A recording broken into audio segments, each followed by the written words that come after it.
message vous est présenté par l'Assemblée chrétienne Le Tabernacle. www.letabernacle.net.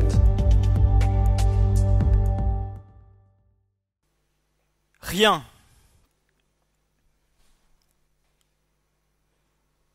Rien n'appartient à l'ennemi.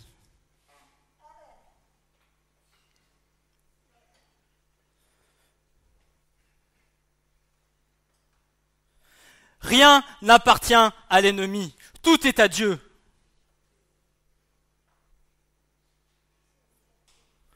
Au Dieu d'Isaac, d'Abraham et de Jacob. Rien n'est à l'ennemi.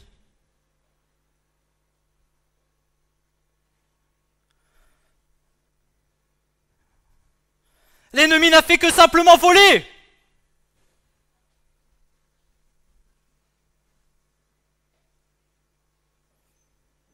Mais nous avons reçu toute puissance et toute autorité pour reprendre tout ce que l'ennemi nous a volé.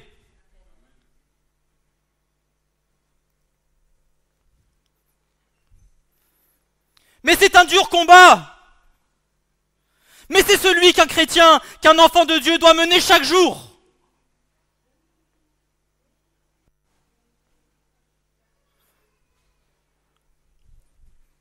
Que ce soit tes enfants, que ce soit ta famille, qu'importe ce que c'est, tout est à Dieu, il les a simplement volés et nous devons prendre autorité pour reprendre ce que l'ennemi nous a volé.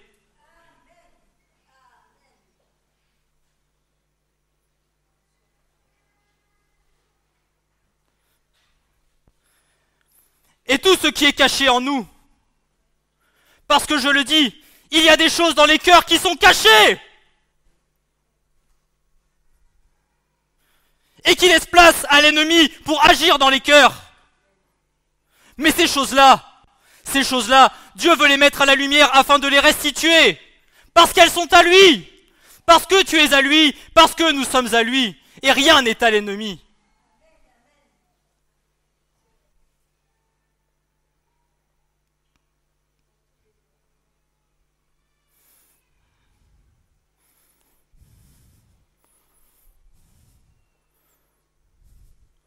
Tout ce qui appartient à Satan n'a rien à faire en ce lieu.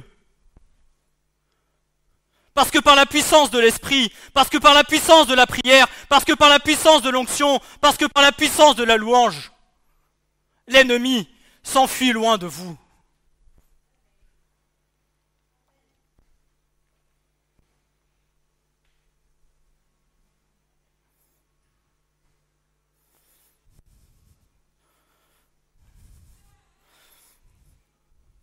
Parce que par le jeûne et par la prière, nous sommes appelés à combattre.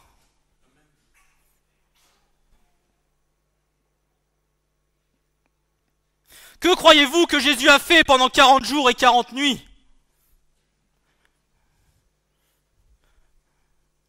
Avant de rentrer dans le service, pourquoi est-il allé jeûner et prier 40 jours et 40 nuits dans le désert? Qui croyez-vous qu'il a affronté? Toutes les puissances des ténèbres auxquelles nous sommes aussi aujourd'hui confrontés.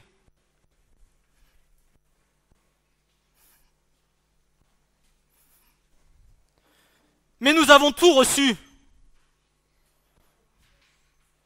Et que mettons-nous en pratique? Christ nous a donné toute puissance, nous disant même, vous ferez des choses encore bien plus grandes que ce que j'ai fait.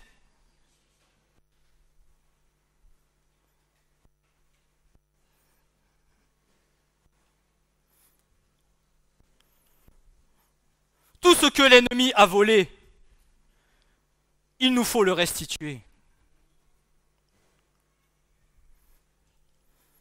Mais ce n'est pas en venant chaque dimanche, en s'asseyant tranquille, en louant les bras levés, sans aucune conviction, que ces choses se feront. C'est dans la puissance, dans le secret de ta vie, dans le secret des cœurs, dans les positions que toi tu prendras dans ta vie avec le Seigneur.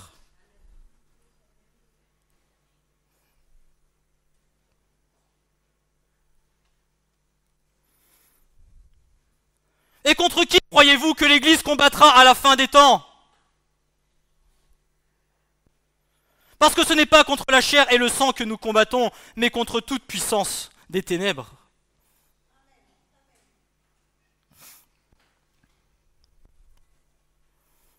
Quand une personne a besoin de délivrance, ce n'est pas contre la personne en elle-même que nous combattons dans la chair, c'est en ce qui l'anime. Et c'est en ces puissances-là que nous devons combattre et que nous devons avoir la victoire. Mais si nous ne sommes pas entraînés au combat, si nous ne savons point ce que c'est que de combattre et que d'être prêts au combat, alors nous nous ferons ramasser.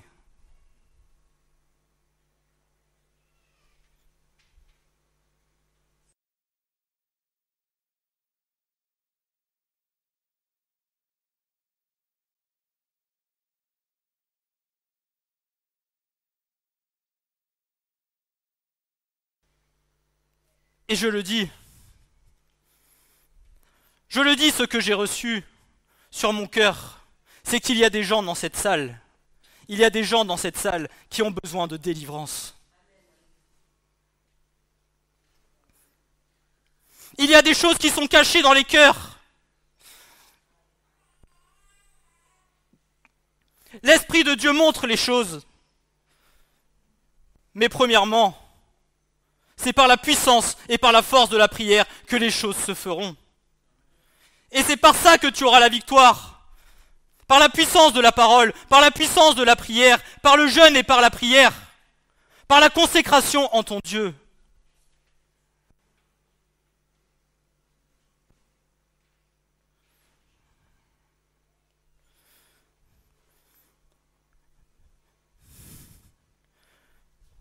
Mais ne t'attaque pas à l'ennemi sans connaître. Ne t'attaque pas à l'ennemi sans savoir. Ne t'attaque pas à l'ennemi sans être droit dans ta vie. Sois enseigné par le Saint-Esprit de comment le Seigneur ton Dieu veut que tu combattes.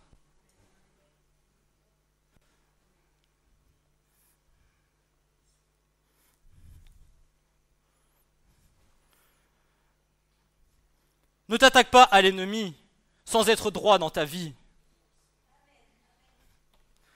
Ne n'attaque pas à l'ennemi sans que tu n'aies rien à te reprocher. Parce que tu te feras balayer et envoyer comme rien du tout. Mais aie conscience et crois que tout ce que l'ennemi a volé ne lui appartient pas, mais tout appartient au roi des rois et au seigneur des seigneurs. Et il t'a tout donné par la parole. Il nous a tout donné pour que nous soyons enseignés. Il nous a montré le chemin à suivre.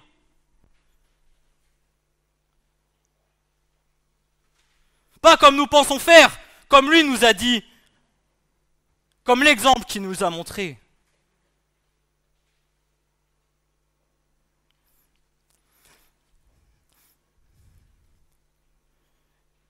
Et je vous le dis, n'ayez point de peur, n'ayez point de crainte. Parce que notre Dieu, celui qui vit en nous, est au-dessus de tout et est tout puissant. Et par lui, tu as reçu toute la puissance. Si du moins le Seigneur Jésus vit en toi.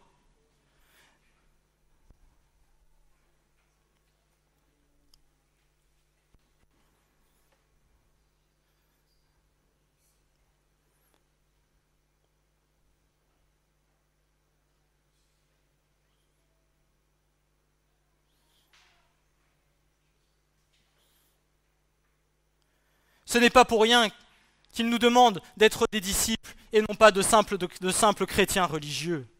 Toi, suis-moi. Toi, apprends de moi. Ne fais pas ce qui te semble bon à tes yeux, mais fais ce qui est bon selon l'Esprit de Dieu.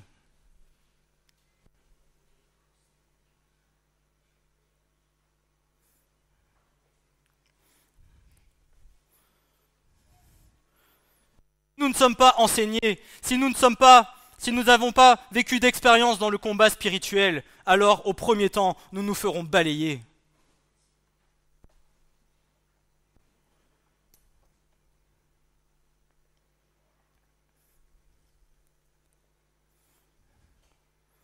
Ne crois pas être plus fort sans rien avoir appris de lui, mais apprends de lui et ensuite tu suivras les enseignements que lui te donnera.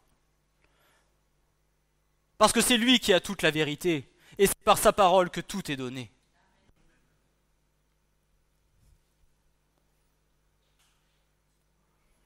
Pas par le pasteur du coin que tu penses être gentil et être bon. Toi, enseigne-toi par la parole. Sonde les Écritures, apprends de la parole. Mange-la, sois rempli, sois comme un vase d'honneur, un vase débordant, rempli de la parole. Et là, quand le Seigneur aura donné toutes les armes nécessaires pour le combat, là, tu pourras combattre et avoir la victoire par la puissance du Saint-Esprit.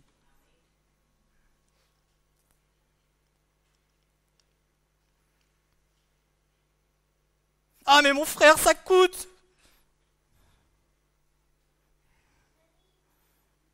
Aucun combat ne coûte pas.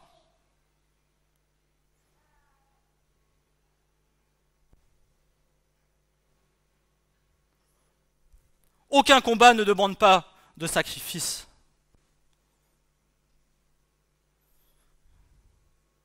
Mais par le sacrifice pour l'Éternel, alors lui te donnera la victoire.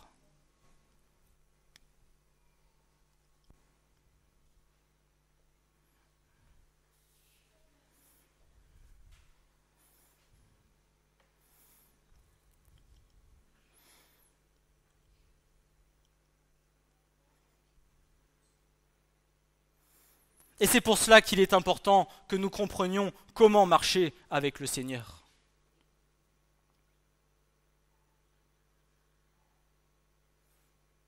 Pas ta vie comme ce qui t'entend, pas ta vie comme ce que tu le penses, pas ta vie comme ce que tu désires. Marcher selon la propre volonté de Dieu.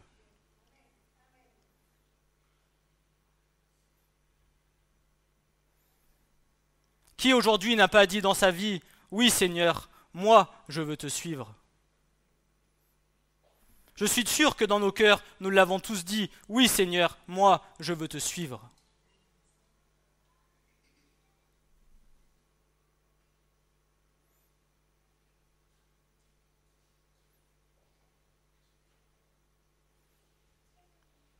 Mais suivre le Seigneur demande des sacrifices.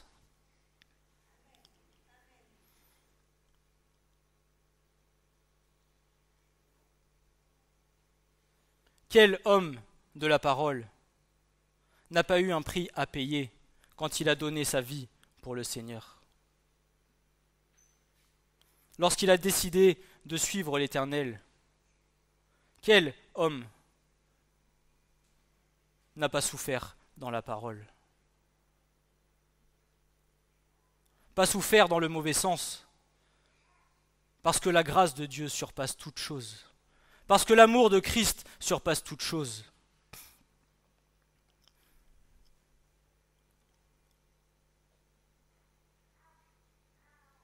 Et parce que la victoire, tu l'auras à travers le Seigneur ton Dieu qui vit en toi.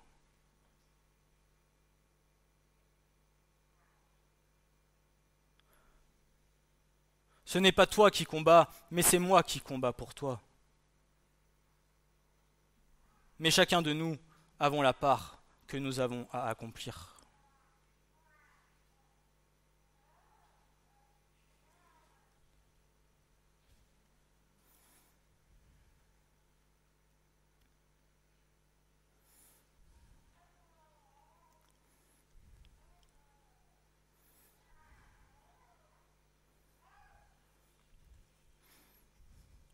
Et juste pour vous faire un petit témoignage, parce qu'il y a certaines choses que j'ai vécues, où un jour, je commençais à prier, je sentais qu'il y avait quelque chose en moi qui se manifestait, je commence à prendre autorité contre l'ennemi. J'ai commencé à prier, je ne vais pas vous mentir, aux alentours, 3 secondes. 3 secondes après, vous savez ce qui s'est passé? J'ai fait « PAM !» par terre. Je me suis retrouvé à l'hôpital. Pourquoi? Est-ce que j'étais droit dans ma vie? Est-ce que j'avais les armes suffisantes pour être capable de combattre?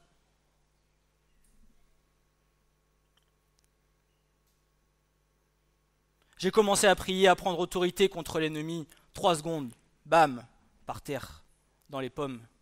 Je me suis retrouvé avec un lion comme ça, à finir à l'hôpital, en perdant connaissance pendant presque une demi-heure.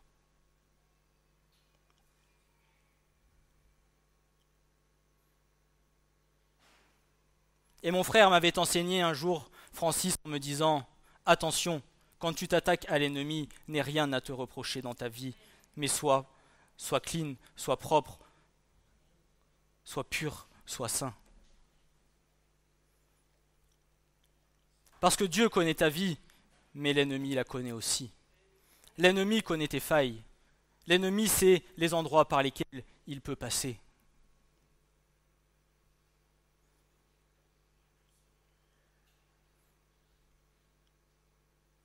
Et c'est pour cela que dans le désert, la première chose que Jésus a dit, il est écrit.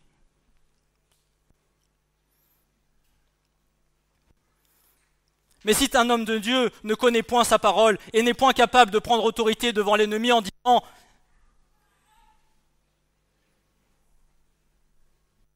Ah, je connais plus ma parole. Ah Seigneur, pardon, je dis jamais ma parole. » Tu te fais balayer et ramasser.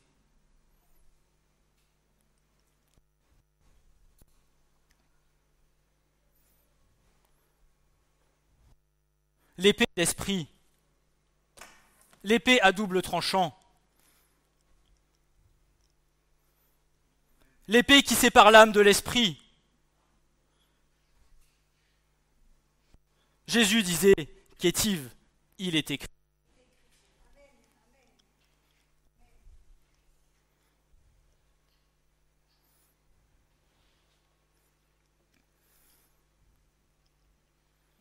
Être disciple de Christ consiste à apprendre, à être enseigné, à se laisser enseigner, à avoir un cœur disposé à se laisser enseigner par le Saint-Esprit, à se laisser enseigner par les anciens dans la vérité, en étant, bien évidemment, sages, en étant comme des Béréens, à contrôler ce qui est annoncé afin d'être sûr de ne point se laisser tromper.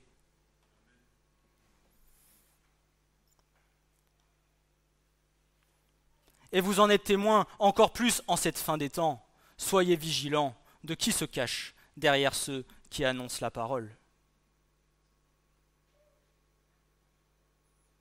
Mais pas que.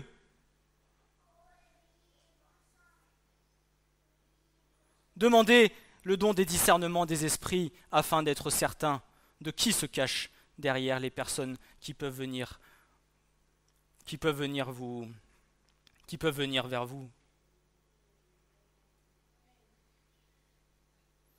L'ennemi rôde comme un lion rugissant, cherchant qui dévorer. Mais si nous ne sommes pas affermis dans la parole de Dieu, et si nous n'avons pas suffisamment de la connaissance spirituelle dans le cœur pour pouvoir prendre autorité et combattre contre ces choses, nous ne tiendrons pas.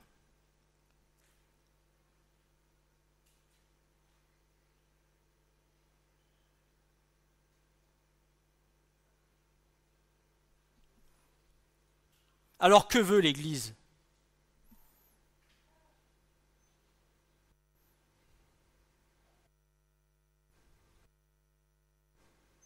Que veut l'Église ?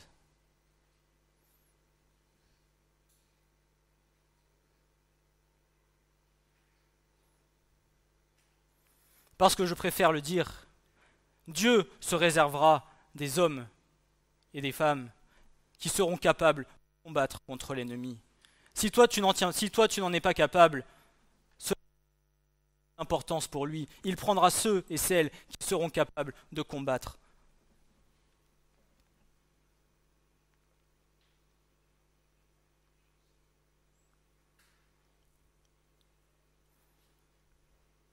Parce que ce n'est pas le transat et les chaises longues qui nous attendent.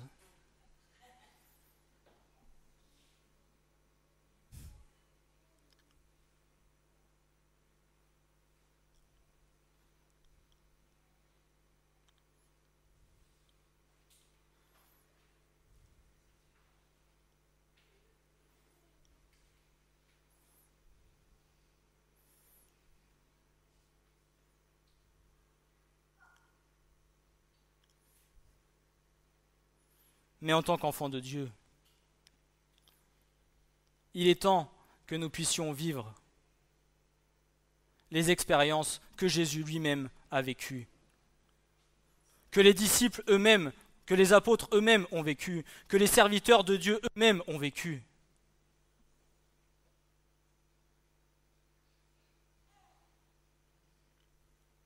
La formation.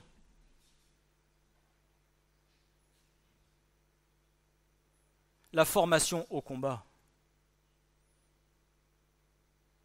Nous en avons tous besoin. Que personne ne vienne me dire ici « Ah non, moi, tu sais, mon frère, je n'ai jamais eu à combattre contre quoi que ce soit. Moi, j'ai pas de combat dans ma vie. » Oh, quelle grâce, Seigneur. Moi, j'ai pas de combat dans ma vie. Eh bien, je vais te dire une chose, c'est que si tu n'en as pas, c'est que tu n'es pas sur le bon chemin.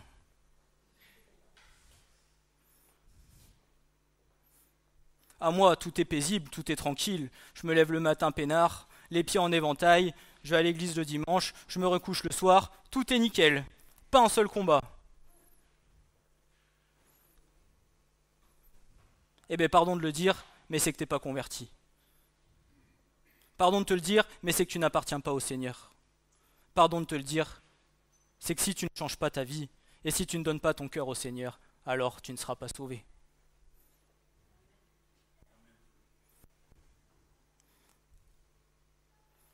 Je dis pas ça pour faire peur, je dis ça pour que ça bouscule, pour que ça nous fasse réagir, pour que l'on comprenne.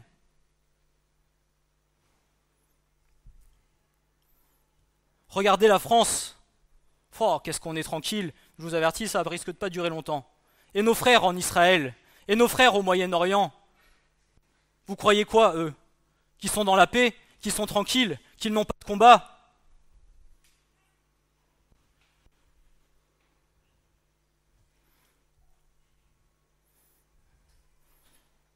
Mais est-ce que nous avons un minimum de compassion pour ces frères?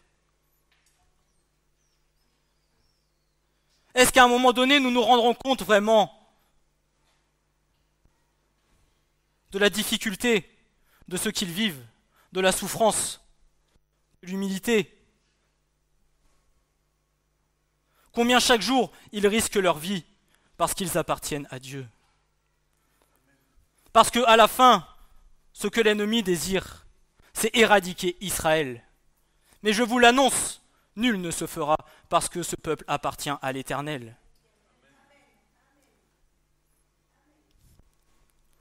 Et même si Macron veut reconnaître l'État de Palestine, vous savez quoi? Dieu fera opposition à ces choses. Parce que la Palestine n'existe pas, c'est la terre d'Israël qui appartient au peuple de Dieu.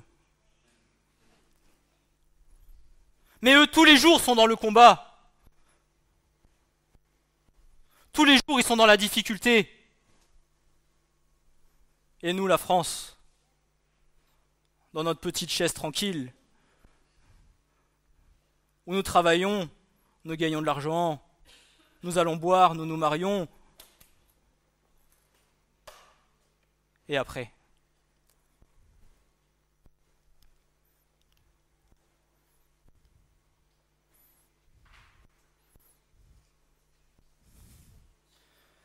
Mais que dit les Écritures?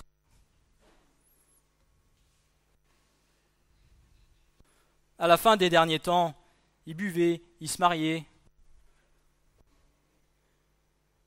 Et que dira le Seigneur? Moi, je ne vous connais pas.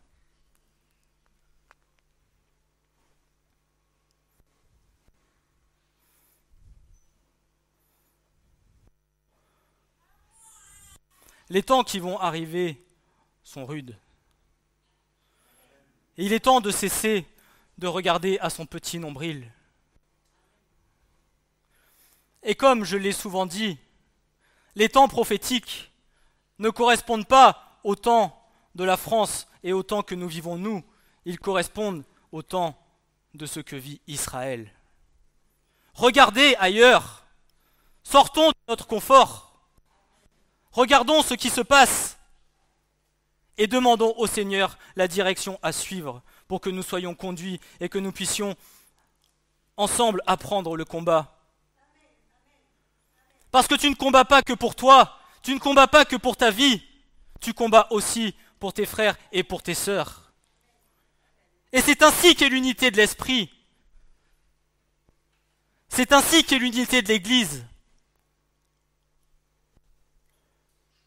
Parce que nous avons été greffés à l'olivier franc, mais le peuple de Dieu, lui, a été le peuple élu avant même le commencement. Et c'est par lui que nous apprendrons.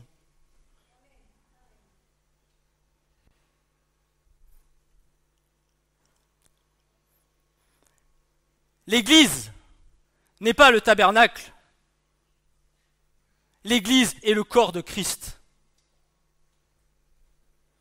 L'Église est ce qui sera, est le peuple qui sera sauvé et qui sera enlevé selon la volonté de Dieu et selon les conduites de nos vies.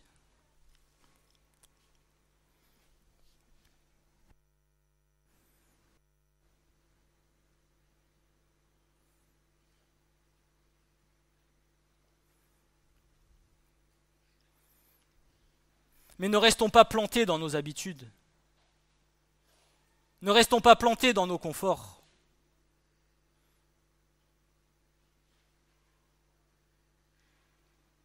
Mais apprenons. Observons. Prions. Consacrons-nous.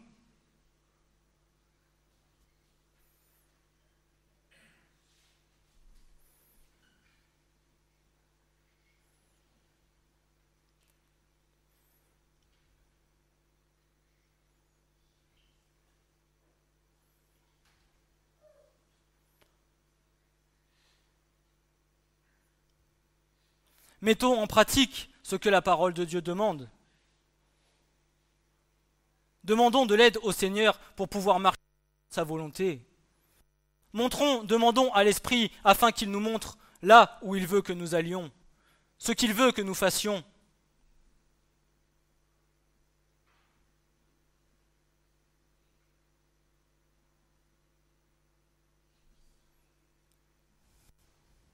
Apprenons à reconnaître qui il est.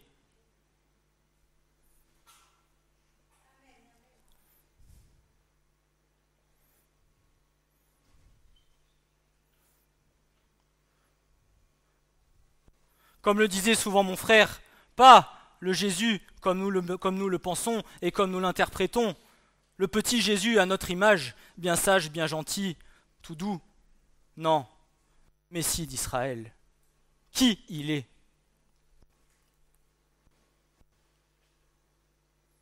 Celui qui a été cloué à la croix, celui qui a donné sa vie, celui qui a combattu pour toi.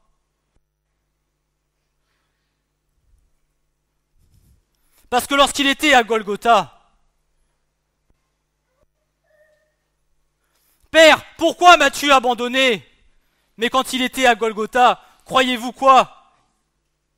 C'était un combat. Et il avait reçu les promesses de Dieu. Et il savait qu'il ressusciterait au 3e jour et qu'il reviendrait auprès du Père. Et gloire à Dieu. Gloire au Seigneur parce qu'aujourd'hui, c'est par ça que tu peux avoir la vie éternelle et la victoire sur ta vie.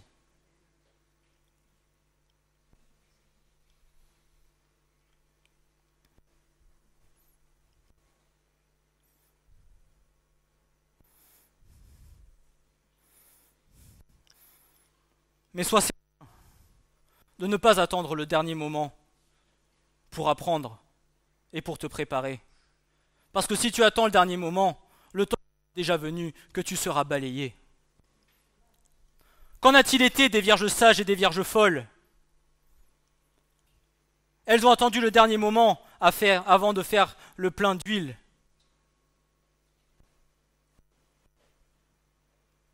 Mais lorsqu'elles sont reparties remplir la lampe, le Seigneur est venu et il a pris les 5 vierges sages.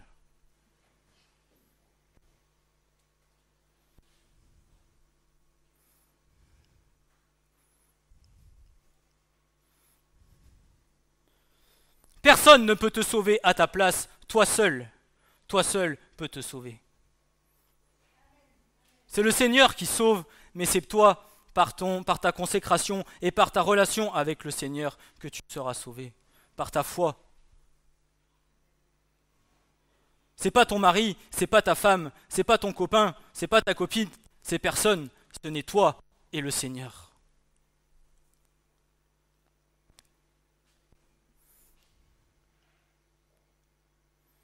Alors n'attends pas.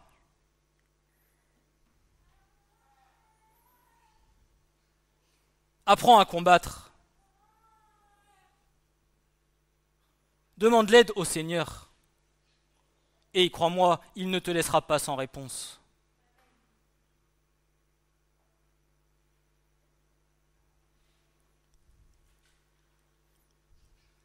Seigneur, c'est toi qui combats pour moi. Mais moi, Seigneur, j'ai tout à apprendre de toi.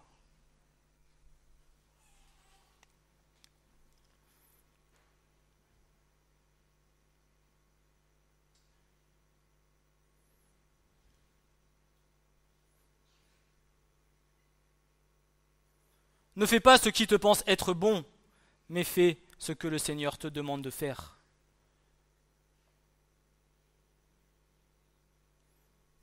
Et si pour l'instant le Seigneur te dit, ou que tu viens à me dire, mais moi le Seigneur me demande rien, eh bien s'il te demande rien, mets-toi à genoux, prie et demande, jusqu'à ce que tu aies une réponse de ce que tu dois faire. Mais ne faisons pas les choses qui nous pensent bon à nos propres yeux, mais faisons les choses selon le Saint-Esprit.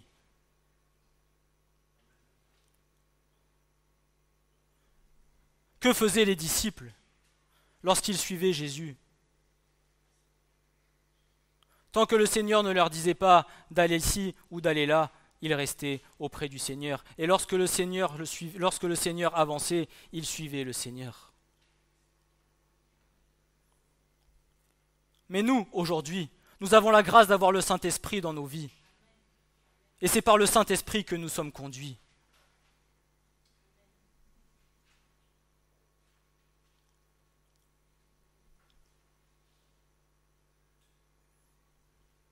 Ne sois pas attaché à tes richesses, ne sois pas attaché au matériel, ne sois pas attaché aux choses d'ici-bas, ne sois seulement attaché au cœur de Dieu.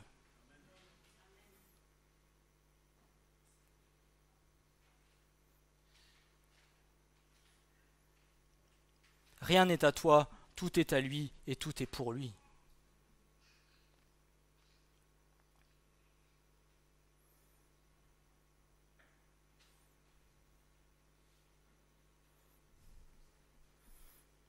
Mais il en va du désir de ton cœur.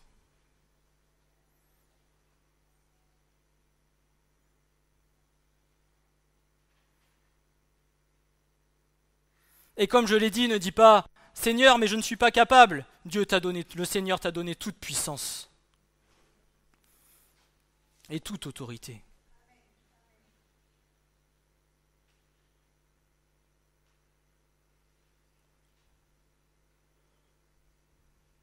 Ne regarde pas à ce qui t'attend demain, mais regarde à ce qui t'attend quand tu auras la victoire sur ce contre quoi tu dois combattre.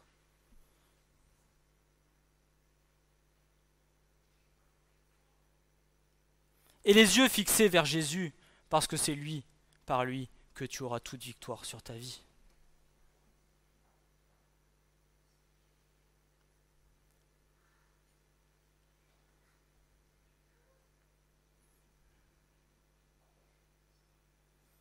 Et dans tous les combats que nous avons, bien souvent, nous venons à nous morfondre, nous venons à pleurer sur nos petites vies.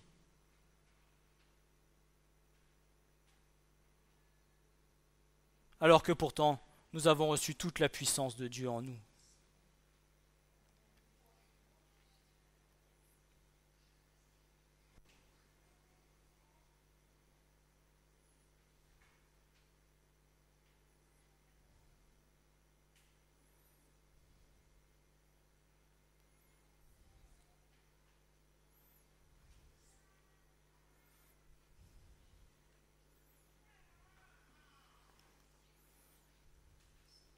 Mais le Seigneur n'attend pas des disciples qui chauffent des chaises, il attend des disciples qui combattent pour lui.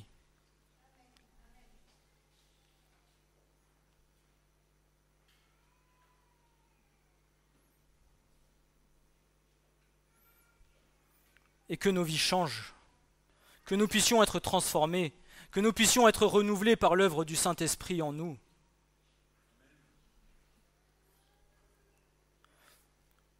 Cessons de vouloir être les mêmes aujourd'hui, hier et demain, mais désirons plutôt de dire Seigneur, change mon cœur et tout ce qui n'est pas bon, change-le Seigneur.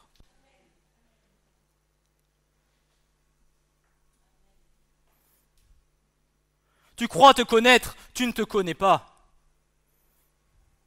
Seul le Seigneur connaît parfaitement ta vie, connaît parfaitement ma vie et sait parfaitement ce qu'il y a à accomplir.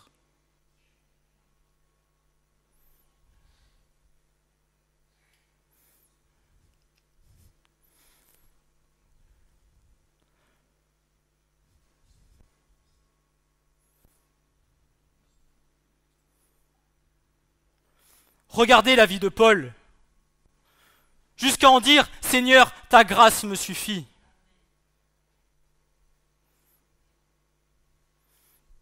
Serais-tu prêt à vivre la vie de Paul jusqu'en prison en disant « Seigneur, mais ta grâce me suffit » ? Ou serais-tu en train de pleurer, en train de dire « Oh Seigneur, tu vois où je suis dans ces murs, comment je vais faire Seigneur pour m'en sortir ?» Une foi vivante, une foi puissante, une foi vivifiante.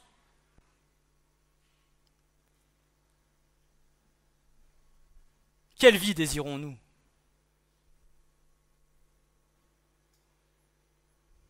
Le Seigneur veut pour toi une vie de paix et de joie, une vie remplie d'amour et de bénédiction. Mais notre part, c'est à nous de la faire.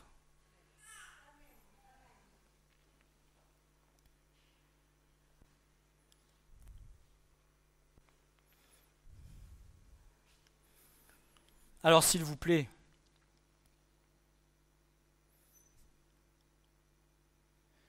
ayez foi en celui en qui vous croyez. Vivez et vivons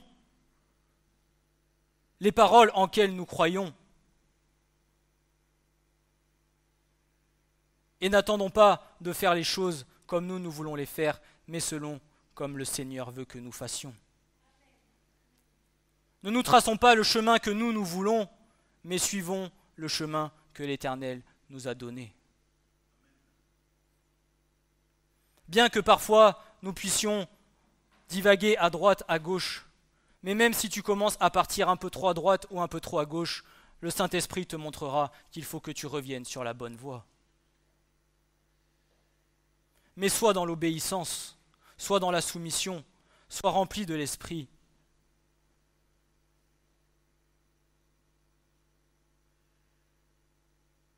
Et garde sur ton cœur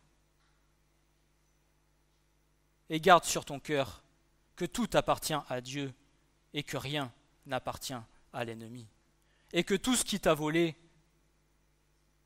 Dieu permettra qu'il te le restitue.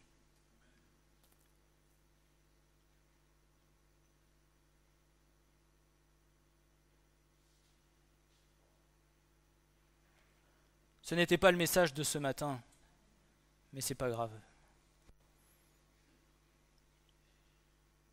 Que le Seigneur vous bénisse, qu'il puisse vous aider, qu'il puisse nous aider à combattre comme de vrais combattants de la foi, comme de vrais disciples de Christ, et que nous puissions goûter à la puissance de sa victoire.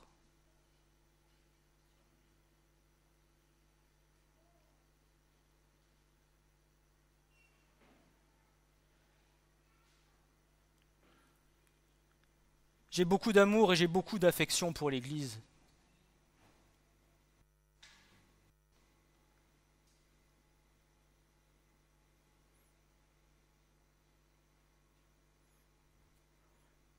Mais quel enfant de Dieu ne tiendrait pas aux âmes ? Quel enfant de Dieu ne voudrait-il pas que les âmes soient sauvées ? Quel enfant de Dieu ne voudrait-il pas voir son frère ou sa sœur retrouvés là-haut dans le royaume des cieux ? Qui ?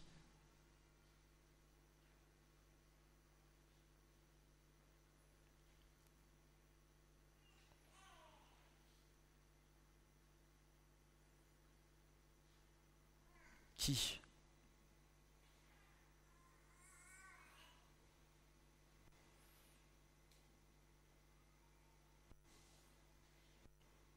Comme nous le disions vendredi, tu aimeras ton Dieu de tout ton cœur, de toute ton âme, de toute ta force et de toute ta pensée, mais aussi tu aimeras ton prochain comme toi-même.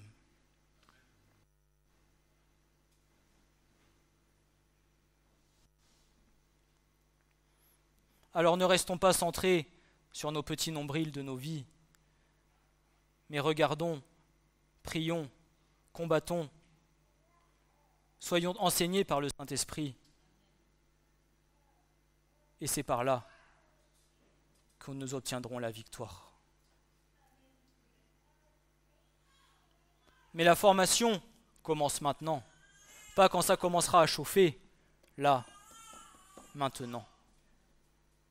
Formons-nous au combat. Formons-nous au combat. Et que dans nos vies, rien